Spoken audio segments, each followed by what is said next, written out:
Olá, amigos! Estamos no ar com Em Discussão e hoje a gente vai falar sobre a Lei 5.321 de autoria da vereadora Emília Corrêa, que dispõe sobre multa para comerciantes e fornecedores que praticarem preços abusivos para gêneros alimentícios, de higiene e farmacêuticos durante a pandemia do Covid-19. Este é o tema do Em Discussão de hoje, que já está no ar.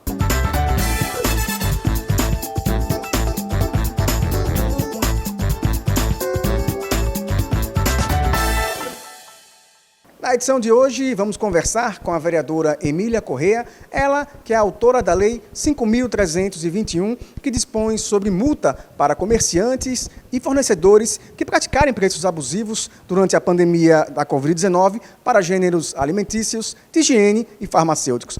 Vereadora, seja muito bem-vinda. Como é que surgiu a ideia desta lei?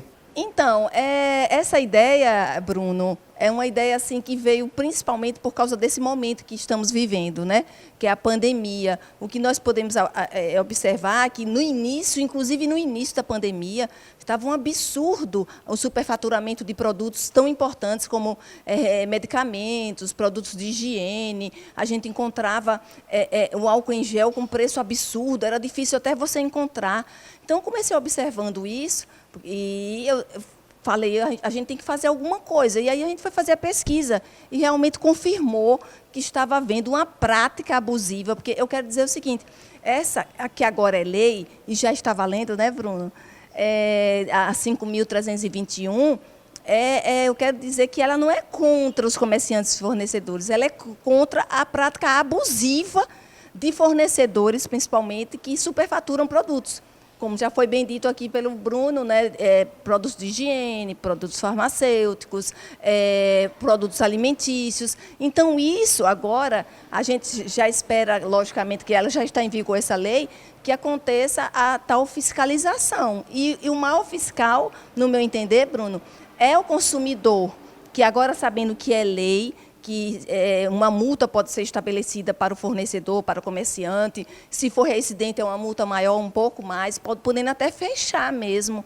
Então, é importantíssimo. O direito do consumidor sempre é uma matéria que a gente precisa tocar, sempre.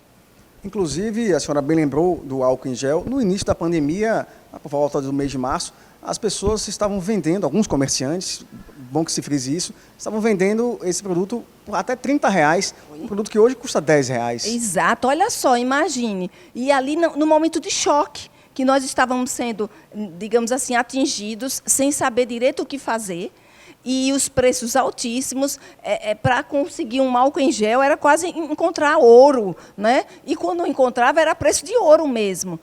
E isso não beneficiava ninguém.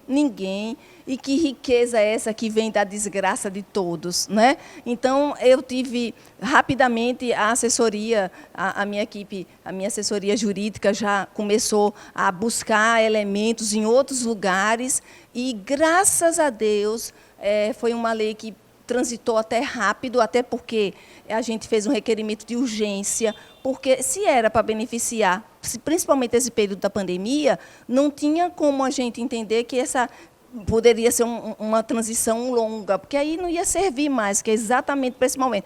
E ainda há algumas situações que você sabe que os preços estão superfaturados. Verdade. E por falar em pandemia, lembrando que a gente está aqui num ambiente controlado, um ambiente aberto, com o ar natural e mantendo um certo distanciamento, por isso que a gente não está usando a máscara. Mas é bom frisar que use sempre a máscara, principalmente se você for sair de casa. Agora, vereadora, como é que os colegas de parlamento receberam essa ideia? Como é que foi a discussão desse projeto? Então, a discussão foi, graças a Deus, foi uma discussão até tranquila. O parlamento entendeu, a maioria dos vereadores ali, a gente sentiu, viu que a lei era imprescindível, que havia uma necessidade, que essa prática era uma prática abusiva, e graças a Deus a gente não teve polêmica, graças a Deus a gente não teve problema nessa lei, sabe?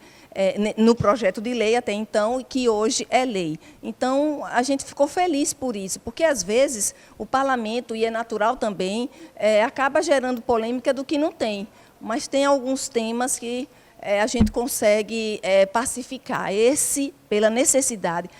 Bruno, Se a gente parar ainda para pensar que foi um período, e tem sido, porque não passou, a pandemia não acabou, né? Tem sido um período que as pessoas perderam renda e os produtos estavam elevados, os preços elevados, elas perderam renda, perderam emprego, e ainda muitas vezes como é que iam comprar um álcool em gel? Como é que ia comprar medicamentos, né, com perda de renda e produtos superfaturados? Era de uma injustiça, é de uma injustiça muito grande. Então, é bom que todos tenham conhecimento para poder também ajudar na fiscalização, para fazer a lei ser de verdade, porque senão fica letra morta, né? O consumidor fica sofrendo o prejuízo, o dano, se ficar calado. Não, agora já pode se queixar mesmo, se reclamar. Verdade. Infelizmente, ainda alguns comerciantes se aproveitam de um momento como esse, momento de pandemia, para conseguir lucro de forma que tire um pouco a mais do bolso de quem precisa. E essa lei visa justamente coibir essa prática. Exatamente, coibir essa prática, repudiar essa prática, conscientizar o consumidor de que ele não deve se conformar, conscientizar o fornecedor de que esse ganho não leva à riqueza, à paz, ao bem-estar, né? Porque às vezes não é nem o comerciante, é o fornecedor, porque o fornecedor já repassa para o comerciante, às vezes, um valor superfaturado que faz com que o comerciante ainda tenha que colocar a margem dele. Aí quem sofre com isso? Todos, porque todos nós somos consumidores, né? Até o fornecedor é consumidor, eu não entendo isso. O fornecedor é consumidor de outros produtos que ele não fornece, então ele também passa por isso, mas parece que as pessoas ficam querendo aproveitar aquele momento para se dar bem, e não é desse jeito, né, Bruno? A gente sabe que não é desse jeito, a gente tem que, principalmente agora, a pandemia tem ensinado que se, por exemplo, Bruno explicou aqui, porque nós estamos sem a máscara. Poxa, se eu usar e o Bruno não usar, e o outro, não vai adiante, tem que ser todo mundo. Aqui é porque realmente mantém o distanciamento, a gente está ao ar livre. Mas é importante, hoje é um momento, e eu acho que ela vai ensinar muita gente, essa pandemia, de que não dá para se dar bem quando todos estão se dando mal, ou quando boa parte está se dando mal. Verdade, vereadora.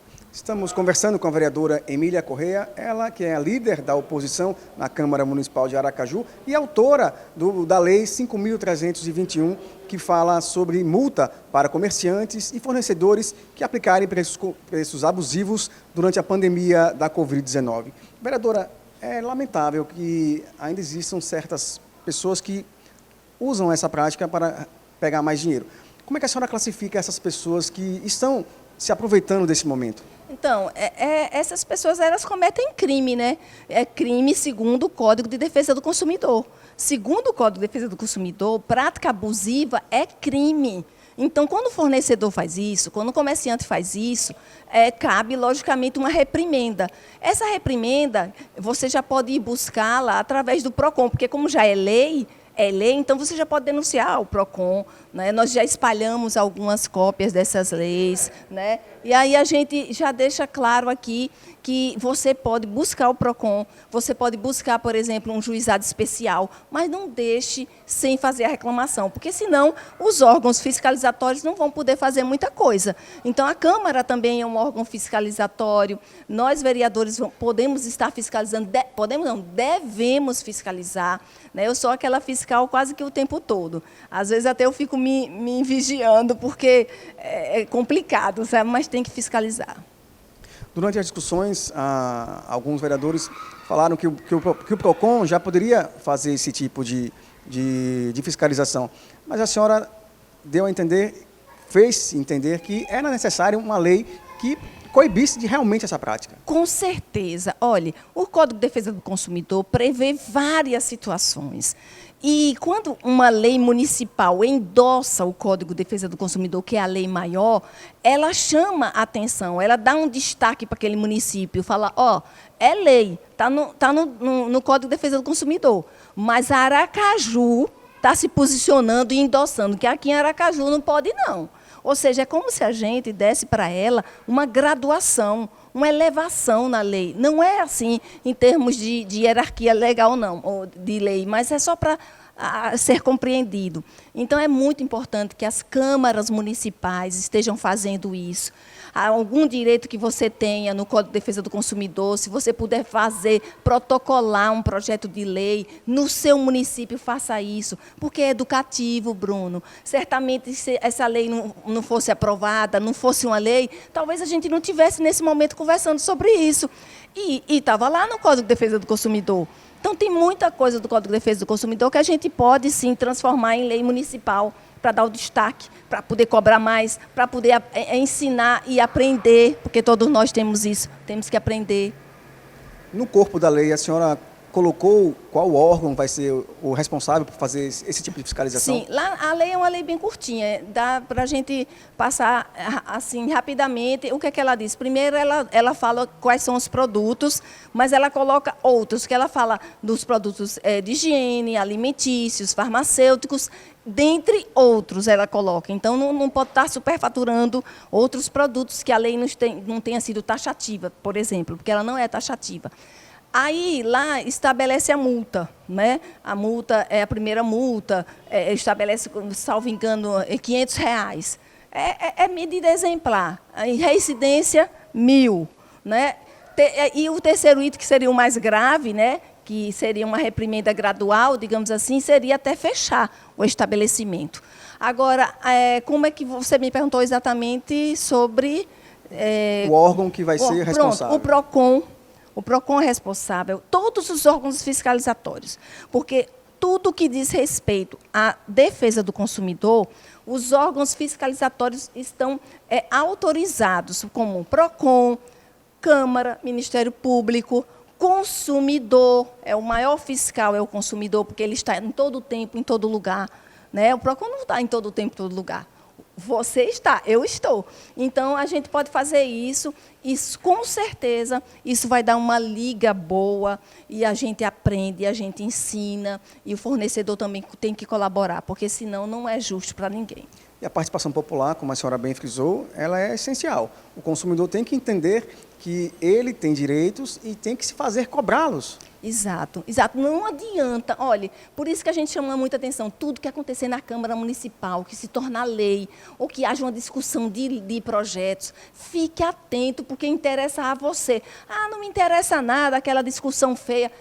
Bonita não é não, muitas vezes não é bonita, mas é importante para você, porque tudo que é aprovado ali vai beneficiar ou prejudicar você. Então, se você ficar atento, você pode se posicionar. Então, é uma casa importante, onde se faz essas leis, que podem, sim, beneficiar bastante. Então, é importante que a gente esteja atento.